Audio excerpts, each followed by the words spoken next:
আসসালামু আলাইকুম, কেমন আছেন সবাই? আলহামদুলিল্লাহ আমরা ভালো আছি।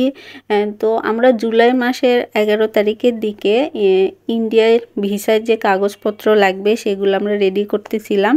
তো আমরা ঘুরতে যাইতে চাইতেছিলাম। তো কই যাব ভাবলাম যে ইন্ডিয়ায় যা হোক। আর ক্যাপশন দেখে নিশ্চয়ই বুঝতেও পারছেন। তো আমরা সব কাগজপত্র রেডিও করছি, কোনটার পর কোনটা জমা দিতে হবে। তো সেটা ওর বাবা গুছাই নিচ্ছিল। ইন্ডিয়ার ভিসা অফিসটা আমরা বগুড়াটাই চয়েস করছি, কারণ বগুড়ায় বাসা আছে, অহেতুক আর রাজশাহীর দিকে আমরা যাওয়া প্রয়োজন মনে করি নাই। আমরা 14 জুলাইয়ে আমরা বগুড়ায় রওনা দিছিলাম, আর 15 জুলাইয়ে ঠিক সকালের দিকে আমরা মমইনের এই তো যে ভিসা অফিসটা এখানে পৌঁছে গেছি। তো এই ভিসা অফিসটাই তো মমইন লেখা আছে, তার সাথেই রাস্তা থেকেই দেখা যাবে, চেনা অনেক সহজ। তো আমরা আসলে ভিতরে প্রবেশ করছিলাম, আর আমাদের টাইম শিডিউল ছিল 10:30 থেকে মেবি 11টার মধ্যে। তো ঢাকাতে তো ওইভাবে মেনটেন করতে হয় না, কিন্তু এখানে দেখলাম টাইমটা দিতে হয়।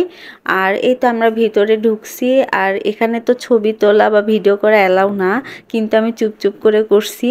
আর এখানে আমাদের সিরিয়াল ছিল 58।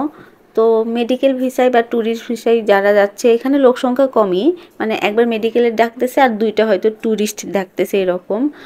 তো এই তো নুহা তো খুব বিরক্ত হচ্ছিল, একটু টাইম নিচ্ছিল, মানুষ কম হলেও তো একটু টাইম হয়। তো তারপরে প্রায় আমাদের আধা ঘন্টার মতো টাইম লাগছে কাগজগুলো জমা দিতে।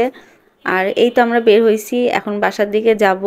যারা একা একা ভিসার কাজ করতে পারেন না, তারা এখানে আসলেও মানে ওনারা কাজ করে দিবে। এই তো ভিসা প্রসেসিং করা হয় এখানে। আর এখন হচ্ছে সেপ্টেম্বর মাস চলতেছে, আমাদের 31 জুলাইয়ে পাসপোর্ট দেওয়ার কথা থাকলেও ছাত্রদের আন্দোলনের জন্য বা সব কিছু মিলে আসলে অনেক দেরি হচ্ছে, আর ভিসা নিয়ে তো অনেক প্রবলেম হচ্ছে, সেটা সবাই জানেন। তো যখন ইনশাল্লাহ হাতে পাবো আপনাদের জানাবো।